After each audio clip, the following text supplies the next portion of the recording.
The rain was coming down hard that Tuesday evening when Lisa stepped off the bus, already running 15 minutes late for her shift. She pulled her thin jacket tighter and hurried toward the gleaming entrance of Riverside Restaurant, her worn sneakers splashing through puddles. 3 years she'd been working here, and still that nervous knot formed in her stomach every time she walked through those elegant doors. Inside, the warm golden lighting made everything look like a movie set. Crystal chandeliers hung from the ceiling, and soft classical music played in the background. Lisa quickly changed into her uniform in the staff room, checking her reflection one last time. Dark circles under her eyes told the story of another sleepless night at her grandmother's bedside. The medical bills were piling up faster than she could count, and this job was barely keeping them afloat. "You're late again," her manager Robert said, not unkindly. He was a decent man, always worried about the restaurant's reputation but never cruel about it. "Listen, tonight's going to be challenging. We've got a full buyout. Some tech guy reserved the entire place for his company party." Lisa nodded, tying her apron. "I'll be fine. Which section am I covering?" "Main floor. And Lisa, please be extra careful tonight. This client, he's important. Very important. And from what I've heard, he's not exactly the patient type." She'd served hundreds of wealthy customers over the years. How different could this one be? Lisa grabbed her notepad and headed out to the dining room, where staff were arranging tables into an elegant setup. A beautiful grand piano sat in the corner, its black surface reflecting the chandelier lights like a dark mirror. Lisa stopped for just a moment, staring at that piano. Her fingers tingled with muscle memory, remembering what it felt like to touch those keys, to lose herself in music. It had been 2 years since she'd sold her own piano. 2 years since she'd given up on the dream that had defined her entire childhood and young adult life. Sometimes at night her fingers would move against her blanket, playing invisible songs that only she could hear. "Hey, daydreaming won't get these tables set," called out her co-worker Jennifer, breaking her trance. Lisa smiled apologetically and got to work. By 7 o'clock, the guests started arriving. Expensive suits, designer dresses, the kind of jewelry that probably cost more than Lisa made in a year. They laughed loudly, drank freely, and barely noticed the servers moving between them like ghosts. Lisa had learned long ago to make herself invisible during these events. Do your job, don't make eye contact unless necessary, and definitely don't expect tips from people who thought service workers were part of the furniture. Then he arrived. Vincent Rothwell. Even before Robert nervously whispered his name, Lisa could tell he was the host. He walked in like he owned not just the restaurant but the entire block, maybe the whole city. Mid-40s, sharp suit, the kind of confident stride that came from never hearing the word no. His guests seemed to orbit around him, laughing at his jokes a bit too enthusiastically, agreeing with everything he said. Lisa was assigned to his table directly. Lucky me, she thought, approaching with water glasses and menus. "Good evening, sir. Welcome to Riverside. Can I start you off with something to drink?" She kept her voice pleasant and professional, the same tone she'd perfected over thousands of similar interactions. Vincent barely glanced at her. "Whiskey." The 50-year-old. "And make sure the glass is clean this time. Last time I was here there were water spots." "Of course, sir." Right away, the evening progressed in typical fashion. Orders were placed, food was served, drinks were refilled. Vincent's table was the loudest in the restaurant, his voice carrying across the room as he told stories about business deals and expensive vacations. His friends listened like disciples, hanging on every word. Then came the wine service. Lisa had done this 1,000 times without incident. She knew the proper way to pour, the correct angle, the right amount. But tonight, just as she was pouring a glass of expensive red wine for Vincent, someone at the adjacent table suddenly pushed their chair back. It bumped against Lisa's arm just slightly, but enough to send a few drops of wine onto the white tablecloth near Vincent's sleeve. Time seemed to slow down. Lisa watched those dark red drops spread across the white fabric and her heart sank. "Are you kidding me right now?" Vincent's voice cut through the ambient conversation like a knife. "Are you actually kidding me?" The entire restaurant went quiet. Every eye turned toward their table. "I'm so sorry, sir. Someone bumped into me, but that's no excuse. Let me get that cleaned up immediately." Lisa reached for a napkin, her hands already shaking. Vincent jerked his arm away. "Don't touch me. Do you have any idea how much this suit costs?" More than you make in 6 months, I guarantee it. Sir, I apologize. It didn't get on your suit and That's not the point. Vincent stood up now, his face red. The point is that I'm paying top dollar for this event, and I have to deal with clumsy, incompetent staff who can't perform a basic task like pouring wine. Lisa felt her face burning. Around her, Vincent's guests were watching with a mixture of amusement and secondhand embarrassment. Some were already pulling out their phones. Robert appeared at her elbow, his face pale. Mr. Rothwell, I sincerely apologize. Please let me comp your entire party's wine service tonight. Lisa is one of our best servers, and this was just an unfortunate accident. Best servers? Vincent laughed, and several of his friends joined in. If she's your best, I'd hate to see your worst. Tell me something, sweetheart. What exactly are you qualified to do? Because clearly, serving drinks, isn't it? Lisa wanted to disappear into the floor. She wanted to tell him that she had a degree from one of the most competitive music conservatories in the country, that she'd once performed for audiences of thousands, that she'd won competitions and scholarships and had professors tell her she could be one of the greats. But what good would that do? People like Vincent didn't care about the stories of people like her. They didn't see waitresses as real people with real lives and real dreams. I apologize again, sir, she said quietly, forcing herself to maintain composure. I'll send someone else to attend to your table. As she turned to leave, she heard Vincent say loudly to his friends, This is why I never expect much from people in these jobs. No ambition, no talent, no skills worth mentioning. Just going through the motions. Lisa made it to the kitchen before the tears started forming. She stood in the corner by the industrial dishwasher, taking deep breaths, trying to hold herself together. Jennifer found her there a moment later. Don't let him get to you. He's just a rich jerk showing off for his friends. I know, Lisa whispered. I know that. But it doesn't make it hurt less. She thought about her grandmother at home, probably wondering why Lisa hadn't called during her break. She thought about the bills waiting on her kitchen table. She thought about the piano she'd sold, and how some part of her had died that day too. This job was all she had right now, humiliating or not. She couldn't afford pride or dignity. She could only afford survival. Lisa wiped her eyes, straightened her uniform, and walked back out into the dining room. The show had to go on because what other choice did she have? Lisa managed to stay in the back for the rest of the dinner service, letting the other servers handle Vincent's table. She busied herself with side work, refilling bread baskets and clearing plates from the other sections, but she could still hear his loud voice carrying across the restaurant, still feel the weight of his words pressing down on her chest. Around 9:30, Robert found her in the supply closet, counting napkins that didn't need counting.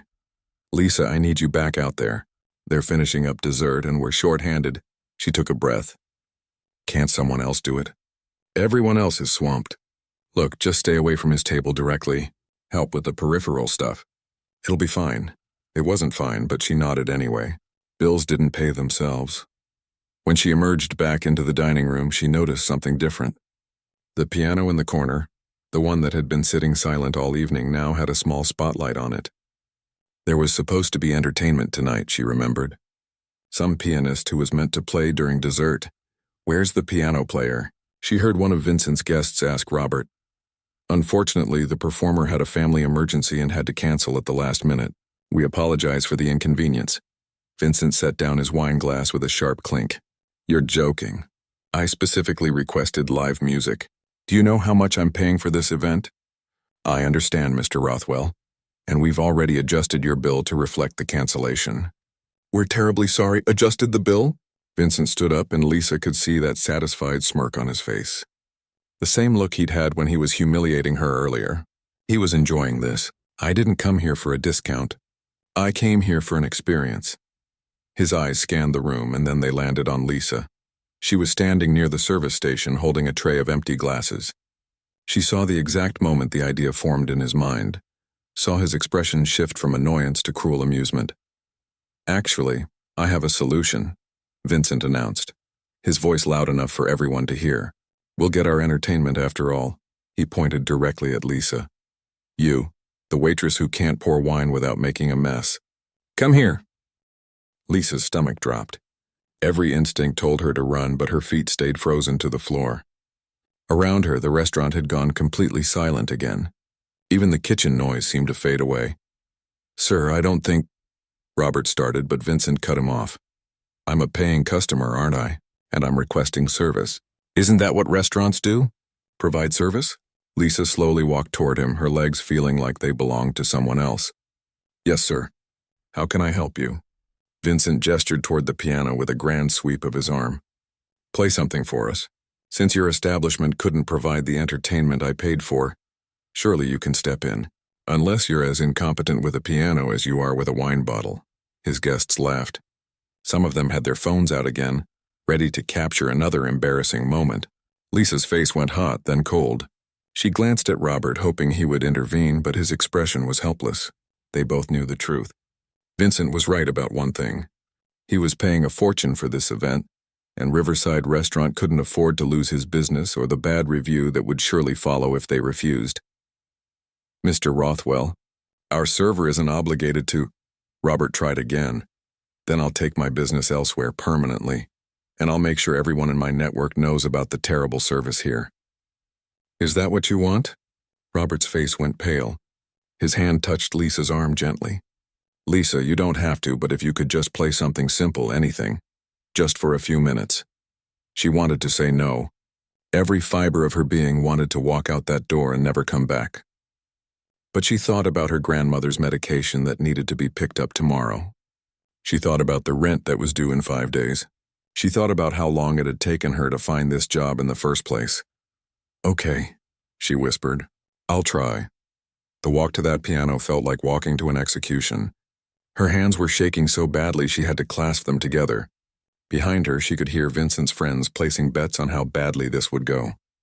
Someone said she probably didn't even know which end of the piano to sit at. More laughter. Lisa reached the piano and stood beside it for a moment. The last time she'd sat at a piano was the day she sold hers. She remembered crying as the buyers loaded it onto their truck. Remembered how empty her apartment felt afterward. Before that, it had been her entire world. She'd started playing at age 5, practiced 4 hours a day through her childhood, earned a full scholarship to the conservatory. Her professor said she had something special. Not just technical skill, but soul. The ability to make people feel something real through music. But then her parents died in a car accident during her final year. Her grandmother, who had helped raise her, fell ill. The medical bills started piling up. Lisa had to choose between her dreams and her family. It wasn't really a choice at all. She sat down on the piano bench, her waitress uniform suddenly feeling like a costume from the wrong play. Her hands moved to the keys but didn't press down yet. They were cold, stiff from years of carrying trays instead of playing scales. Any day now, Vincent called out.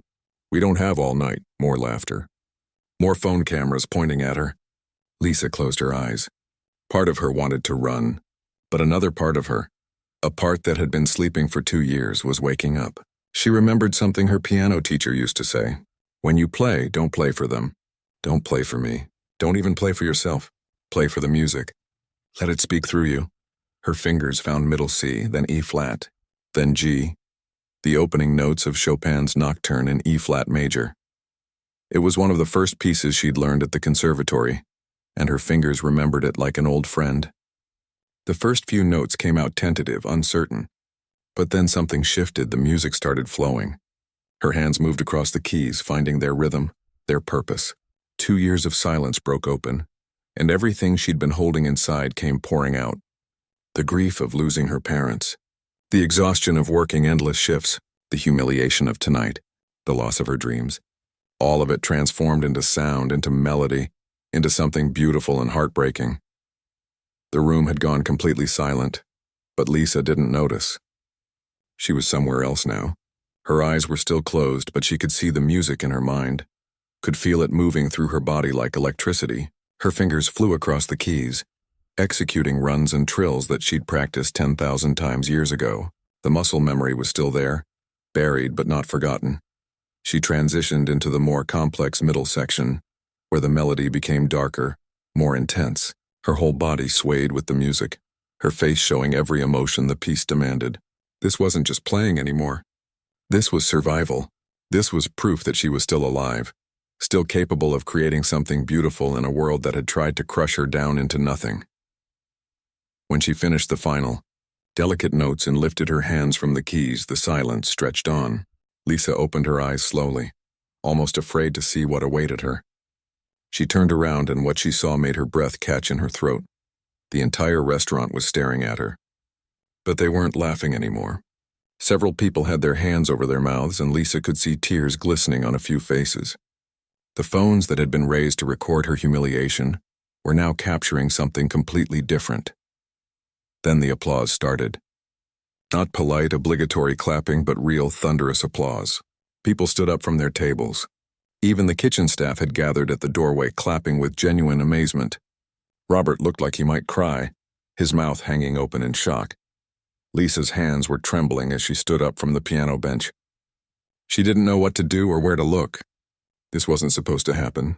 She was supposed to fail, to give Vincent another reason to mock her, and then disappear back into the kitchen where she belonged. But something had shifted in the room. The energy was completely different now. Vincent was still sitting at his table, but his smug expression had vanished. He looked stunned, almost pale. His friends around him were whispering excitedly, barely paying attention to him anymore. For the first time all evening, Vincent Rothwell wasn't the center of attention, and he clearly didn't know how to handle it. An elderly woman in an elegant navy dress stood up from one of the corner tables. Lisa hadn't even noticed her during the dinner service. The woman moved with the kind of grace that came from a lifetime of confidence, not arrogance. As she walked toward the piano, the crowd seemed to part for her naturally. "My dear," the woman said, her voice warm but urgent. "That was extraordinary. Where did you train?" Lisa's mouth went dry. I went to Berkshire Conservatory, but I didn't finish. I had to leave during my final year." The woman's eyes widened with recognition. "Berkshire? What year?" "I left 6 years ago. Spring semester. And your concentration?" "Piano performance. Classical focus." The woman reached out and gently took Lisa's hands, examining her fingers like they were precious instruments. "I can see it in your technique. The Berkshire training is unmistakable, but there's something else too. Real emotion, real life experience. That's not something they teach in conservatories." Lisa felt tears starting to form. Having someone look at her like this, speak to her like she was more than just a waitress who spilled wine, it was overwhelming. "I'm sorry, but who are you?" Lisa asked softly. The woman smiled. "My name is Catherine Wells. I'm the artistic director of the City Philharmonic Orchestra. And unless I'm very much mistaken, I remember you." Lisa's heart nearly stopped. Catherine Wells. Everyone in the classical music world knew that name. She'd been a concert pianist herself before becoming one of the most respected orchestra directors in the country. "You remember me? 6 years ago, there was a regional competition at Berkshire. I was one of the judges. You played Rachmaninoff's second piano concerto. You were in your 3rd year, I believe. You won first place." Catherine's expression grew sad. "And then you just disappeared. We tried to follow up to invite you to other competitions, but we couldn't reach you. What happened?" Lisa felt like she was in a dream. Someone remembered her. Someone from her old life actually remembered. "My parents died," she said quietly. "Car accident. And my grandmother got sick. I had to take care of her. The medical bills. I couldn't afford to stay in school. I couldn't afford anything, really. So I left." Catherine's hand squeezed hers gently. "I'm so sorry. But my dear, a talent like yours doesn't just disappear. What you just played after 6 years away from serious practice, that's remarkable. With proper training again, with the right opportunities." Before Catherine could finish, other guests started approaching. A man in an expensive suit introduced himself as a music producer. A woman with kind eyes said she ran a foundation that sponsored emerging artists. Another man owned a recording studio. They all wanted to talk to Lisa, to exchange contact information, to discuss possibilities. Lisa felt dizzy. This couldn't be real.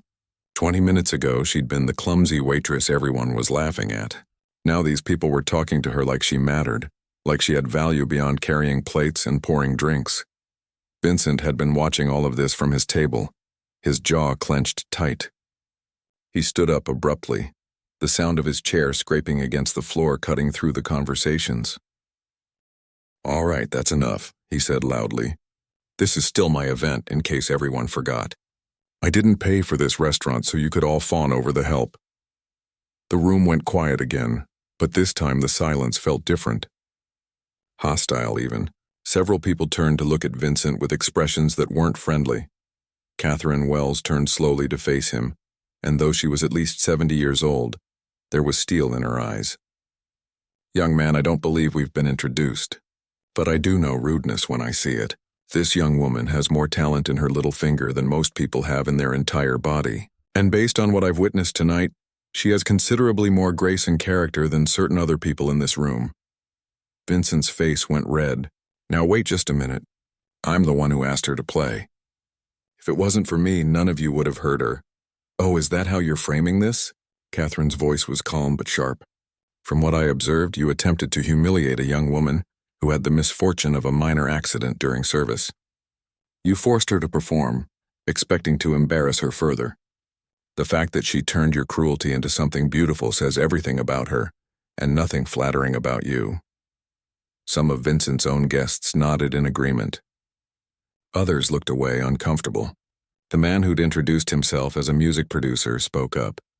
"Yeah, Vincent, that was pretty harsh what you said to her earlier. We all heard it." Vincent looked around at his own party, seeing the judgment in their eyes. For a man who was used to commanding every room he entered, this was clearly unfamiliar territory. It was just a joke. People are too sensitive these days." His voice had lost its confident edge. "Jokes are meant to be funny," Catherine said. "What you did was cruel. There's a difference." Lisa stood frozen, watching this powerful businessman who had seemed so untouchable just an hour ago now, squirming under the weight of public disapproval. Part of her felt vindicated.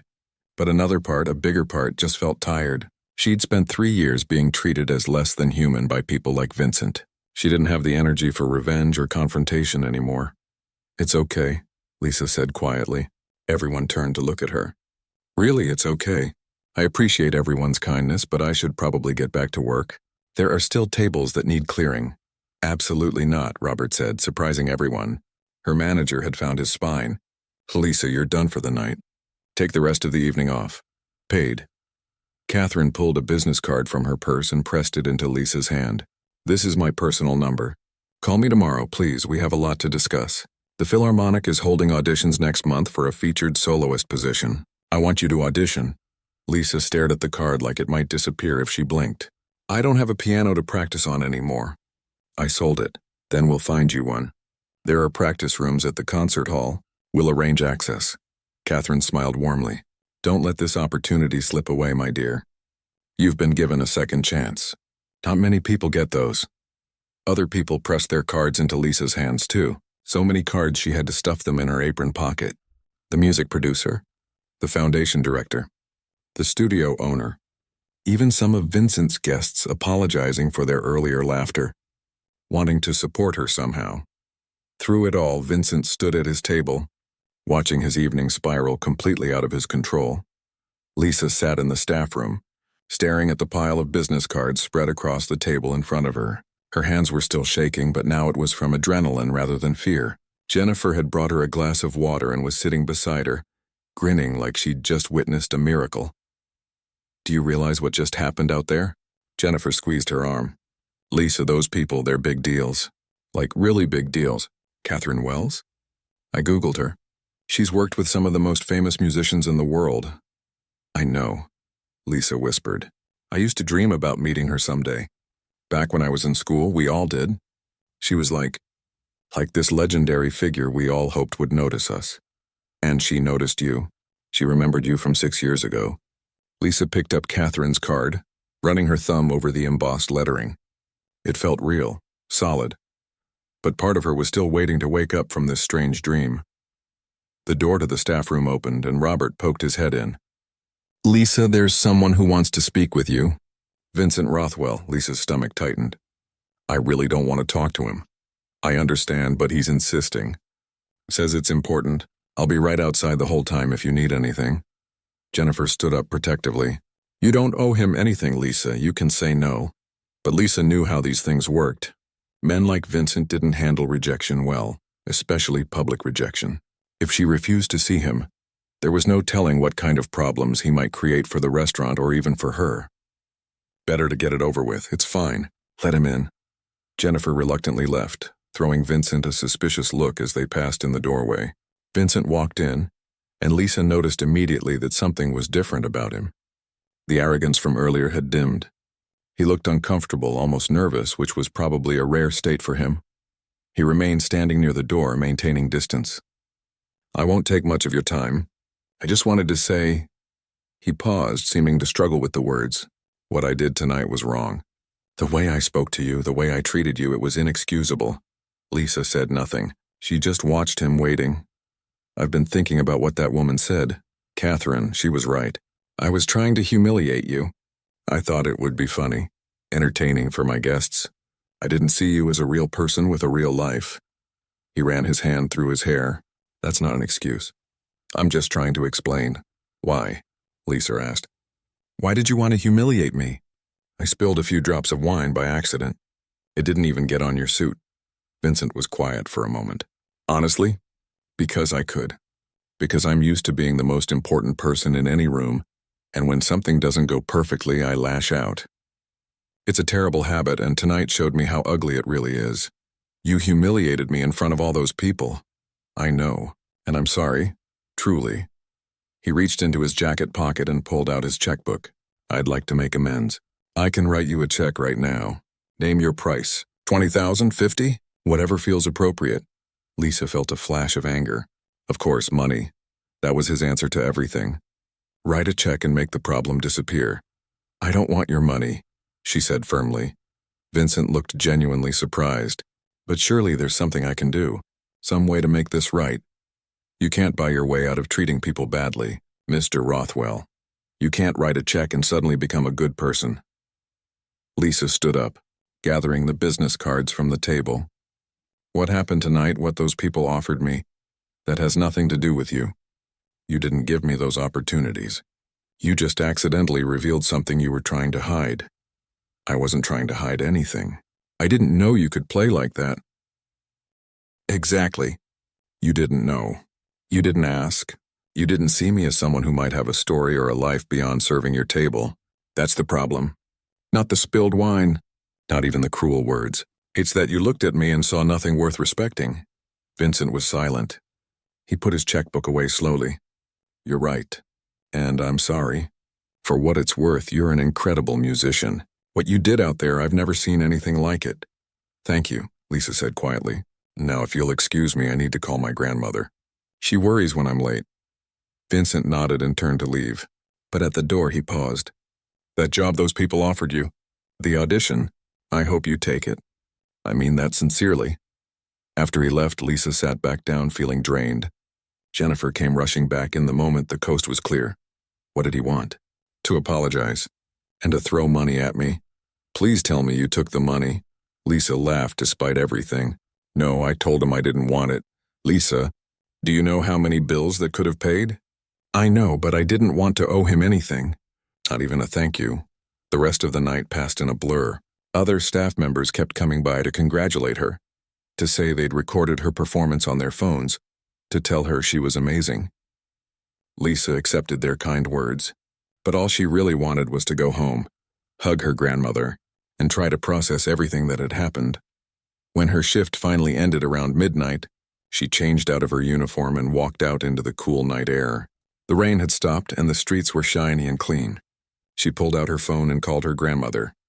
"Hi, Grandma. I know it's late. I'm sorry. It's all right, dear. I wasn't sleeping anyway." "How was work?" Lisa felt tears welling up. "Grandma, something happened tonight. Something big." She told her grandmother everything. About Vincent and the humiliation. About being forced to play the piano. About Catherine Wells and all the other people who'd given her their cards. About the audition opportunity. Her grandmother listened quietly, occasionally gasping or making small sounds of surprise. When Lisa finished, there was a long pause on the other end of the line. "Grandma, are you still there?" "I'm here, sweetheart." Her grandmother's voice was thick with emotion.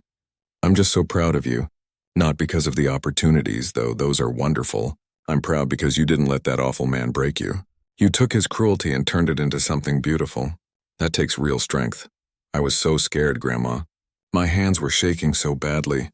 But you did it anyway. That's what courage is. It's not about not being afraid. It's about doing the right thing even when you're terrified." Lisa wiped her eyes. "What if I mess up the audition? What if I'm not good enough anymore?" It's been 6 years since I played seriously. Then you practice. You work hard like you always have. And if it doesn't work out, at least you tried. At least you didn't let fear steal your dreams twice. Her grandmother's voice grew softer. Lisa, I've watched you sacrifice everything for me.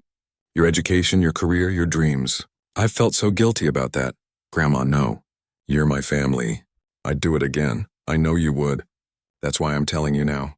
Take this chance. Don't worry about the bills or my medical expenses or any of that. We'll figure it out. We always do. But you can't get time back, sweetheart. You can't get these years back. If someone's offering you a door back to your dreams, walk through it. Lisa stood on the empty street corner, tears streaming down her face. I love you, Grandma. I love you too, my dear girl. Now go home and get some sleep. Tomorrow you call that Catherine woman and tell her yes. That night Lisa lay in bed, unable to sleep. She kept replaying the evening in her mind. The humiliation, the piano, the music flowing through her fingers like it had never stopped. Catherine's face, the applause, Vincent's pathetic apology. But mostly she thought about the future, about possibility, about the idea that maybe, just maybe, her story wasn't over yet. Maybe she could be more than just a waitress drowning in debt.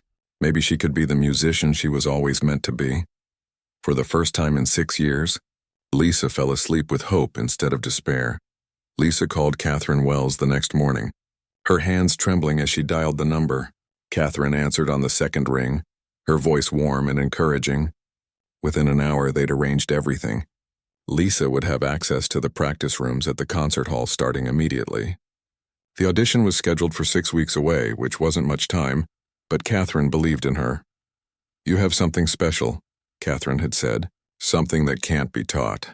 We just need to polish what's already there. The next 6 weeks were the hardest and most beautiful of Lisa's life. She cut her hours at the restaurant down to part-time, which meant less money but more time to practice. The foundation director who'd given her a card that night came through with a small grant to help cover her reduced income. It wasn't much, but it was enough. Every day Lisa would finish her shift and head straight to the concert hall. The practice rooms were small but perfect, each one containing a quality piano and nothing else. No distractions, no interruptions, just her and the music she'd been missing for 6 years. At first her fingers were stiff and unpracticed. She'd play scales and exercises until her hands cramped, but slowly, day by day, the muscle memory returned. Her technique sharpened. The pieces she'd once known by heart came flooding back, like old friends she'd lost touch with. Catherine stopped by once a week to check on her progress, offering guidance and encouragement. She never pushed too hard, never made Lisa feel inadequate. Instead, she reminded her why she'd fallen in love with music in the first place. Don't play to impress the judges, Catherine would say. Play because you have something to say that words can't express. That's what made you special 6 years ago. That's what will make you special now. Jennifer would sometimes come to the practice sessions, sitting quietly in the corner and listening. She'd bring coffee and sandwiches, making sure Lisa actually ate. You're not allowed to pass out from hunger before this audition, she'd joke. I didn't witness a miracle just to watch you ruin it by skipping meals. Lisa's grandmother's health had actually improved a bit, as if the return of hope in their household had given her new energy. She'd sit in her chair by the window and listen to Lisa practice on the keyboard they'd borrowed from a neighbor. It wasn't the same as a real piano, but it was something. You sound like yourself again, her grandmother said one evening. I didn't realize how much I'd missed that sound until I heard it again. The day of the audition arrived faster than Lisa expected. She woke up at dawn, too nervous to sleep any longer. She'd chosen her pieces carefully with Catherine's help. Chopin's Ballad No. 1, which showcased her technical ability, and Beethoven's Moonlight Sonata third movement, which would demonstrate her emotional range and power. Jennifer had bought her a simple but elegant black dress for the occasion. You can't audition in your waitress uniform, she'd insisted. You need to look like the professional musician you are. The concert hall was even more intimidating when she arrived. Lisa had performed there once before, during a student showcase in her conservatory days. Back then she'd been confident, almost fearless. Now, walking through those same doors, she felt like an imposter. What was she doing here? She was a waitress who'd gotten lucky one night. These people were professionals. Catherine met her backstage, sensing her panic immediately. Breathe, dear.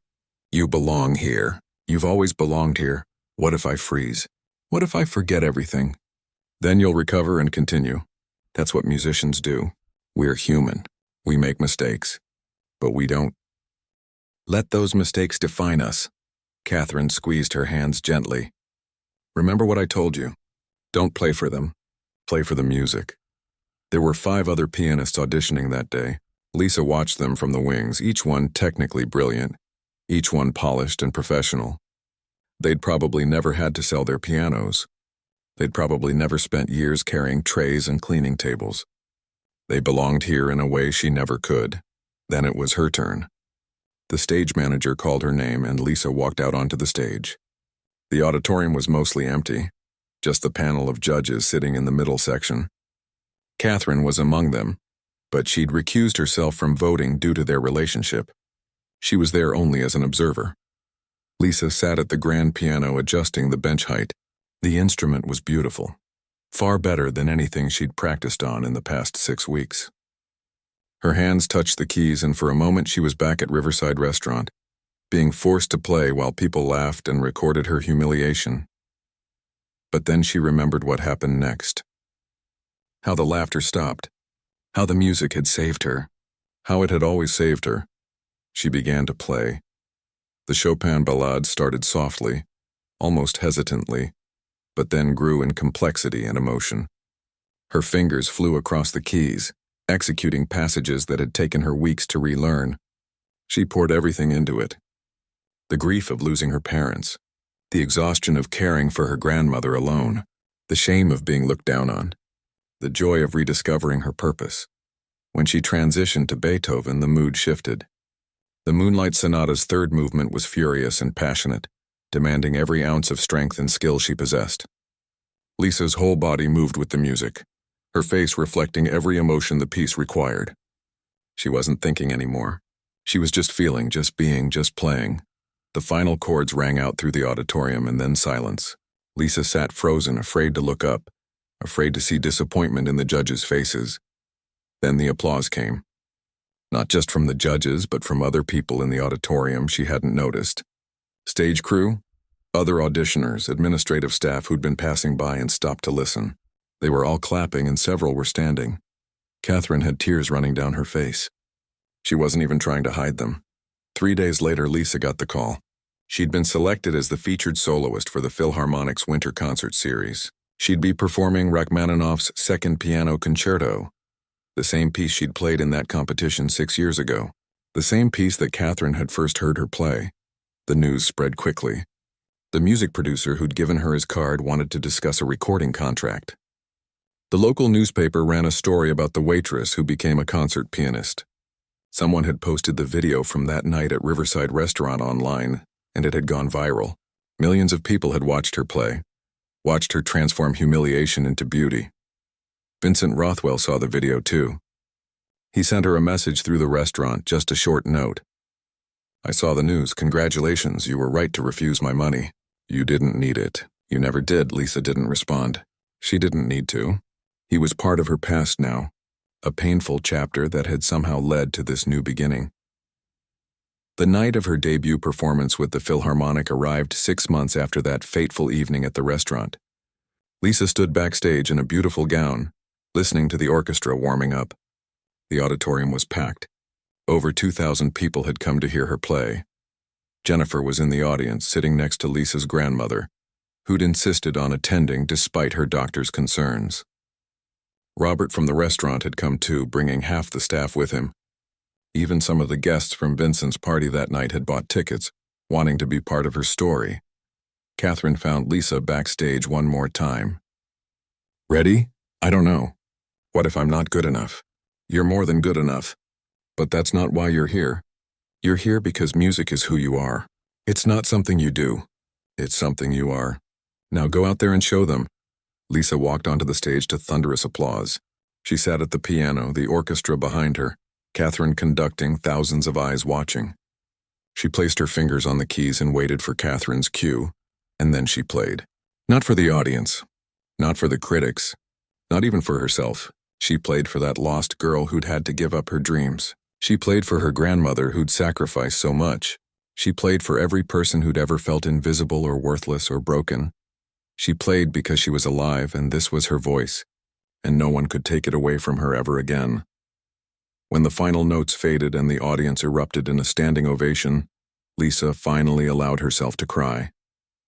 These weren't tears of sadness or shame. They were tears of joy, of relief, of coming home.